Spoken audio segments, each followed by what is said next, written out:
I promise there will be no shadow casting jokes in this video. Maybe.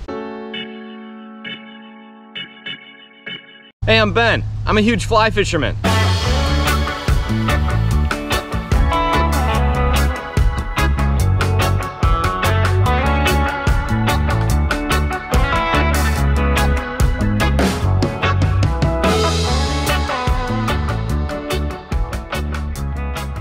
Welcome back to another episode of Huge Fly Fisherman. Thanks so much for watching. Today's Huge Fly Fisherman video is going to be about shadows and how they relate to fishing. I've been really into shadows lately. They matter a lot. Shadows can either help or hurt your fishing. So in today's video, I'm going to explain why you should be paying attention to the shadows around you. Let's start with the shadows that help your fishing. The takeaway here is that fish use shadows to hide. For fish that live in shallow water like a trout stream or a flat or the shoreline of a lake, a lot of their predators come from overhead. Those predators are mostly birds and humans. Fish know that if they're gonna hang out in a shadow, it's tougher to see them from above. I don't know how they know it because their brains are tiny like a tenkara fisherman, but they know it. Fish like to hang out in the shadows, so that's where you should fish for them. Well, Ben, what kind of shadows and where? Good question. In a lake, those shadows are going to be under vegetation. It could be shoreline trees and bushes, or it can be the weed beds away from shore, or maybe docks if you're on a bass or pike lake. Also down snags, those are good too. Another saltwater shadow scenario, or when triple tail or mahi hang out under floating junk. Pro tip, if you're in Florida, don't call them mahi-mahi, they're called dolphin. I don't know why. Mahi-mahi. Okay, how do shadows matter in trout streams? This is what I want to talk about. This is what I'm really into. For me, the most fun shadow to fish is where you have a shallow bank with a very thin strip of shadow right next to it. It's so fishy. It screams brown trout. You'd be amazed at how big of a fish will hold in a shadow that's 4 inches wide and 6 inches of water. I know, I've seen it. For me, the best part about this shadow is that it's tough to fish. You have to be a good caster. If you're floating a heavily fished river, take comfort in the fact that most of the sports in those drift boats cannot reach those spots with their fly. They aren't going to fish those fish at all. If you have the skill to reach those fish with a good cast, you're gonna get some bites. How do you get that skill? There's only one way. Get out and fish a lot. And maybe you should fish the shadows? That little sliver of shadow next to the bank is also good for wade fishing, but those fish are real spooky. If you're working up a good bank, go slow and use your eyeballs. You'll spook a bunch of big ones before you catch one, but just keep trying. Not all of the shoreline shadows are skinny. Use the big shadows too. If there are conspicuous sunny and shady spots, fish the shady spots harder. That's where the fish are, I promise. Another way I look at shadows on the river is in a more general sense. Usually the sun is on one side of the river in the morning or afternoon or whatever. The shadier side is gonna fish better, but the sunny side will have that cool little sliver of shadow next to the bank that I really love.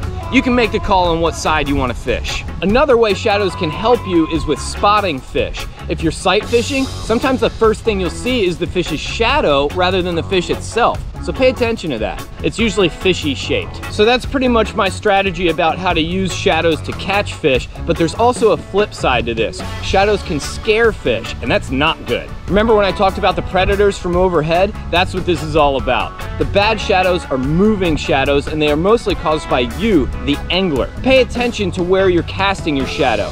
Do not put your shadow over the spot where you want to fish. You will scare the fish away and you won't get that sweet pick for the gram. So I mean, what's the point of even fishing then? And it's not just your shadow that will scare the fish. The shadow from your rod while casting will spook a fish. A bird could fly over and scare the fish you're trying to catch. And I will never forget the first time I spooked a fish because of the shadow of my fly line in the air. That one took me by surprise. That was the day I found out what shadow casting really is. And that's gonna wrap up this Huge Fly Fisherman video about how shadows can affect your fishing. Thank you for watching. As always, I really appreciate you taking the time out to watch my video. Also, don't forget you can drop by hugeflyfisherman.com to get some sick, huge merch that is guaranteed to help you catch more fish. I'll be back next Monday, like I am every Monday, with another Huge Fly Fisherman video. In the meantime, go out and go fishing as much as you can, pay attention to your shadows, and stay huge.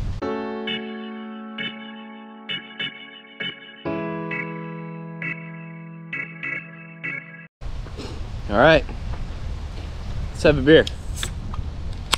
It's a good video sesh. I think I got it done. Went pretty quickly, smoothly. getting good at this.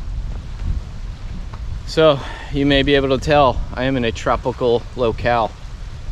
I'm in Florida.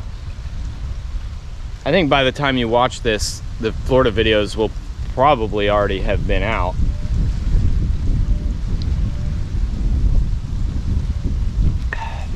I was here for like a week. I fished, I think, 5 days.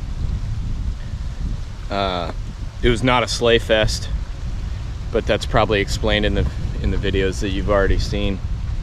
Mostly due to I got sucked into permit fishing. So, but I don't want to go home. Normally I've been on a week-long trip or so, I'd get pretty homesick and miss my family pretty bad by the end of it. And I do miss my family, but I don't want to go home. I want to stay for another month, year, lifetime. I love it here. I'm in the Keys right now, specifically, which is probably my favorite area of Florida that I've ever been to. But there's a lot of areas I haven't been to. Oh, I just love it. You know, I don't really set a lot of goals for myself, but I have one goal that I've had for a long time, and I want to go 6 months without wearing shoes. And I think I can make that happen here. I can't do that at home. Flip-flops are okay, just no shoes. I really want to do that. Maybe even a year, 6 months to a year. That's my dream, man.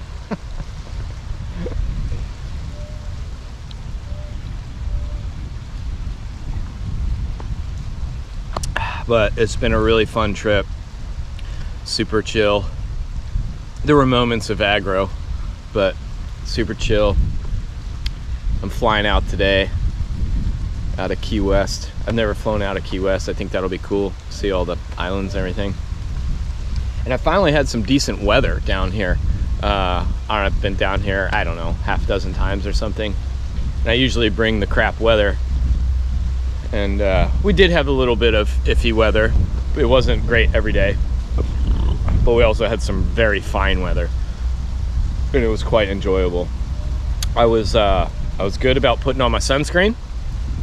I was good about drinking enough water, so I'm proud of myself for that. Fish Gods didn't reward me with a permit, but that's okay. But I still learned a ton and gained some valuable experience. Really valuable. And I just love being here and soaking it in, man. It's the color of the water. I love the color of the water. And it's not all the same color, but it's blue, it's green, it's clear. I love it. I feel at home. Enough about me. What's going on with you? It's almost to the end of winter.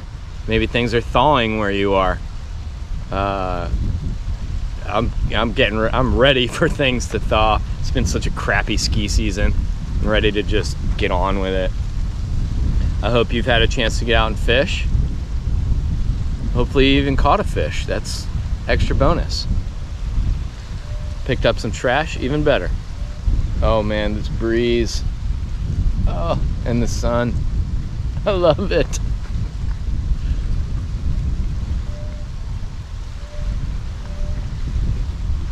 There's a skiff right over there. There's iguanas running around. That's the ocean right there.